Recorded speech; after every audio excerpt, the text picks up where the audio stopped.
Hello guys, তোমরা সবাই কেমন আছো? আশা করি তোমরা সবাই ভালোই আছো। Welcome to Riya's world. আজকে আবার একটি দুর্দান্ত স্বাদের মাছের ডিমের রেসিপি নিয়ে চলে আসলাম। তো এই দেখো, প্রথমে মাছের ডিমটা মেখে নিয়েছি।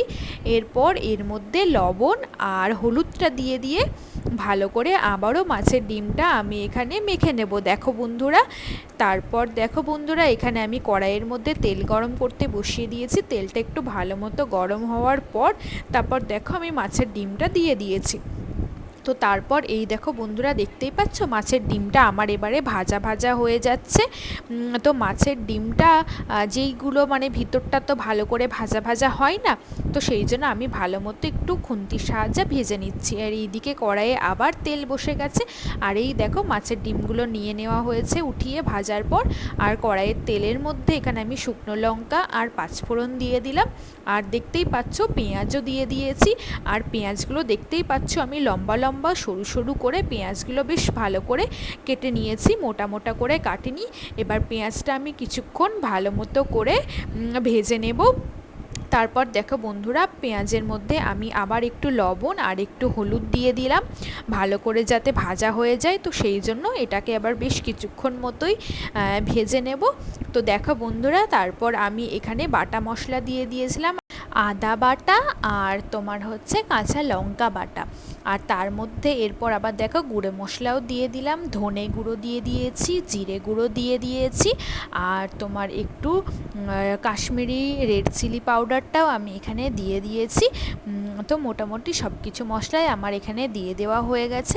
এবার আমি সবগুলোকে খুব একসাথে ভালো করে কষিয়ে নেব। আর বেশ অনেকক্ষণই কষাতে হবে মশলাটা, যেন কাঁচা গন্ধ না থাকে মশলার মধ্যে। তো সেই রকমভাবেই মশলাটা ভালো করে এখানে কষিয়ে নিতে হবে বন্ধুরা। আর এই আমার মতো মাছের ডিম তোমাদের কাদের ভালো লাগে খেতে, অবশ্যই বন্ধুরা জানাতে ভুলবে না কিন্তু। আর মাছের ডিমের কিন্তু বিভিন্ন রকমের রেসিপি হয় জানো বন্ধুরা। তো আজকে আমি শুধুমাত্র তোমাদের সাথে একটা রেসিপি শেয়ার করলাম। তো তারপর দেখতেই পাচ্ছ আমি এখানে হলুদ গুঁড়োটাও দিয়ে দিয়েছি। এবার ভালো করে মশলাগুলোকে আমি কষিয়ে নেব বন্ধুরা। তো চলো, মাছের ডিমের বিভিন্ন রেসিপি হয়। মাছের ডিমের আমি আজকে কি বানাচ্ছি বলো তো, একটু চচ্চড়ি টাইপের বানাচ্ছি, গ্রেভি গ্রেভি করে। তারপরে মাছের ডিমের বড়াও হয়, মাছের ডিমের বড়াও খুব টেস্টি হয় জানো বন্ধুরা। অবশ্যই পারলে তোমাদেরকে আমি কখনো মাছের ডিমের নেক্সট বার তোমাদেরকে দেখাবো মাছের ডিমের বড়ার রেসিপিটা, দেখবে দারুণ লাগে। আর তোমরাও বাড়িতে একবার ট্রাই করো, মাছের ডিম যারা খায় না অবশ্যই এরকম করে বানালে খুব সুন্দর লাগবে খেতে। আর মাছের ডিমের মধ্যে যে আষ্টে গন্ধটা থাকে, ওই আষ্টে গন্ধটাও আর তোমরা পাবে না যদি এইরকম ভালো করে বানাও বন্ধুরা। তো এই দেখো মোটামুটি বন্ধুরা দেখতেই পাচ্ছ আমার এখানে মশলাটা খুব ভালো মতো কষানো এখানে হয়ে গেছে। আর দেখেছো কত সুন্দর মশলা থেকে আমার তেল ছেড়ে এসেছে। আর মশলার কালারটাও দারুণ এসেছে, কালারটা এতটা অপূর্ব এসেছে কেন বলো তো, রেড চিলি পাউডারটা দেওয়া হয়েছিল তো সেই জন্য আরও সুন্দর এসেছে কালারটা। তো দুর্দান্ত লাগবে এরকম করে বানালে খেতে। আর এর সাথে তোমার গরম ভাত আর একটু যদি ডাল থাকে তাহলে আর কিছুই লাগবে না, অন্য কিছু সবজি, পুরো এক থালায় ভাত তোমরা নিমেষেই খেয়ে ফেলতে পারবে বন্ধুরা। তো এখন তো বর্ষার দিন পড়েছে, বৃষ্টি হচ্ছে, তো এইরকম তোমার রেসিপিগুলো একটু বেশ ভালোই লাগে খেতে। ঝোলঝালের থেকে একটু শুকনো শুকনোটাই বেশি ভালো লাগে।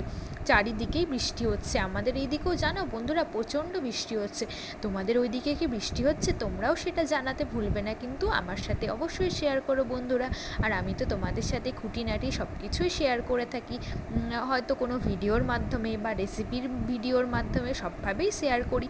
তো তারপরে এই দেখো বন্ধুরা, মশলাটা আমার কষানো হয়ে গেছে, তো আমি হালকা একটু জল দিয়ে দিলাম, সামান্য পরিমাণেই দেখতে পাচ্ছ আমি এখানে প্রথমে জল দিয়ে দিয়েছি। তো আবারও আমি এটাকে খুব ভালো মতো নাড়িয়ে চাড়িয়ে কষিয়ে নেব। দেখো আর কি সুন্দর দেখেছো, এখনও মশলাগুলো আমার কষে এসেছে, মশলাগুলো দিয়ে কত সুন্দর জল ঢালার পরেও দেখেছো বন্ধুরা আমার মশলার কালারটা কত সুন্দর অপূর্ব রয়েছে। তো চলো এটাকে আমি ভালো মতো একটু নাড়িয়ে চাড়িয়ে নিচ্ছি। তো ব্যাস মশলাটা প্রায় হয়েই এসেছে, একটু ভালো মতো আমি কষিয়ে নিচ্ছি। তো তোমরা যদি চাও এরপরেও তোমরা মাছের ডিমটা দিয়ে দিতে পারো, কিন্তু মাছের ডিমটা বললাম না একটু ভালো করে কষিয়ে টষিয়ে না নিলে যে আষ্টে গন্ধ থাকে, অনেকেই আছে যে আষ্টে গন্ধটা পছন্দ করে না, তো সেই জন্য খেতে চায় না। তো এরকমভাবে অবশ্যই ট্রাই করবে তোমরা, দেখবে আষ্টে গন্ধটা থাকবে না। আর বিশেষ করে মাছের ডিমটা যখন ভাজবে না, তো তোমরা খুব ভালো করেই ভেজে নেবে বন্ধুরা, বুঝেছো? তাহলে দেখবে আষ্টে গন্ধটা থাকবে না। কারণ অনেক সময় ভিতরে তোমার মাছের ডিমটা যদি কাঁচা থাকে, ভাজা না হয়, তো সেক্ষেত্রেও তোমার মাছের ডিমে অনেক সময় আষ্টে গন্ধটা রয়ে যায়। তো সেই জন্য মাছের ডিমটা যখন তোমরা ভাজবে, তখন একটু ভালো করেতেই ভেজে নেবে, দেখে নেবে যেন। আর বন্ধুরা, তোমরা আমার এই ভিডিওটা কে কোথা থেকে দেখছো অবশ্যই আমাকে কমেন্টে জানিও কিন্তু, তাহলে আমিও খুশি হব যে আমার ভিডিওটা আমার অনেক বন্ধুরা রয়েছে তারা দেখে। কাঁচা ভাবটা না থাকে তাহলে তোমার আর আষ্টে গন্ধটাও থাকবে না। তো এই দেখো আমি এবার দেখতেই পাচ্ছ বেশ অনেকটা পরিমাণেই জল দিয়ে দিয়েছি, কারণ মাছের ডিম তো একটু শক্ত হয়। তো একটু বেশি করে জল দিয়ে ভালো করে না কষালে মাছের ডিমটাকে তোমার দেখবে যে একটু শক্ত শক্ত থাকে। তো সেই জন্য আমি একটু বেশি করেই জল দিয়েছি, আর এখানে লবণও দিয়ে দিলাম দেখতেই পেলে। তো তোমরা তোমাদের টেস্ট অনুযায়ী লবণটা দেবে, আমিও আমার টেস্ট অনুযায়ী লবণটা দিয়েছি। তো এই দেখো আমার বেশ ঝোলটা ফুটেই এসেছে ভালো মতো, দেখতেই পাচ্ছ। তারপরে আমি এই দেখো মাছের ডিমগুলো সব দিয়ে দিলাম। তো জলটা ভালো মতো কিন্তু ফুটে আসবে, তারপরেই বন্ধুরা তোমরা মাছের ডিমটা দেবে। তো আমি যেরকম দিলাম বেশ ভালো মতোই আমার জলটা ফুটে এসেছে, তারপরেই দিয়েছি। এবার বেশ কিছুক্ষণ মতো এটাকে ভালো মতো কষিয়ে নেবে। আর দেখবে যেন যে ডিমগুলো একটু বড় বড় রয়েছে সেগুলো খুন্তির সাহায্যে একটু ঘেঁটে দেবে, দেখবে তাহলে ভালোভাবেই মাখামাখি জিনিসটা হবে। আর তোমার ভিতরেও একটু জল ঢুকবে, বেশ শক্ত ভাব যেটা থাকে সেই শক্ত ভাবটা আর থাকবে না। আমি বেশ ভালো মতোই সব কিছু মিক্স টিক্স করে এখানে দিয়ে দিয়েছি। এবার ব্যাস তোমার 5 থেকে 10 মিনিট মতো আমি এখানে ঢাকাটা দিয়ে দিলাম। ব্যাস ঢাকা খুলেই দেখতে পাচ্ছ আমার মাছের ডিমের চচ্চড়িটা রেডি। তো কত সুন্দর হয়েছে দেখেছো, একদম পুরো শুকনো শুকনো বেশ হয়েছে, ভালোই লাগছে বেশ। দেখেছো শুকনো শুকনো হয়েছে, বেশ জলও নেই, আর তোমার খুব বেশি তোমার একটু গ্রেভি গ্রেভিও নেই, বেশ মোটামুটি হালকা মশলার উপরেই এখানে করা হয়েছে বন্ধুরা। দেখো তোমরা দেখেই হয়তো বুঝতে পারছো। তো আর একটু তোমার একটু জল জলে ছিল বলে, তো সেই জন্য আমি এখানে আর একটু ভালো করে সব কিছু মিক্স করে নাড়িয়ে চাড়িয়ে নিচ্ছিলাম। আর যে ডিমগুলো একটু গোটা গোটা ছিল, তো সেই ডিমগুলো আমি দেখো বন্ধুরা এখানে খুন্তির সাহায্যে ভালো করে কেটে নিচ্ছি, যেন তোমার ভালোভাবে শক্তটা না থাকে, একটু নরম হয়ে যায়। তো আজকের ভিডিওটা এই পর্যন্তই বন্ধুরা। ভিডিওটি যদি ভালো লেগে থাকে অবশ্যই লাইক কমেন্ট শেয়ার আর সাবস্ক্রাইব করতে ভুলবে না কিন্তু।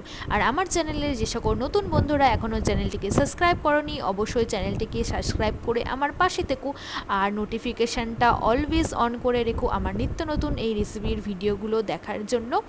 আর তোমরা পাশে থেকো, আমার সাথে থেকো।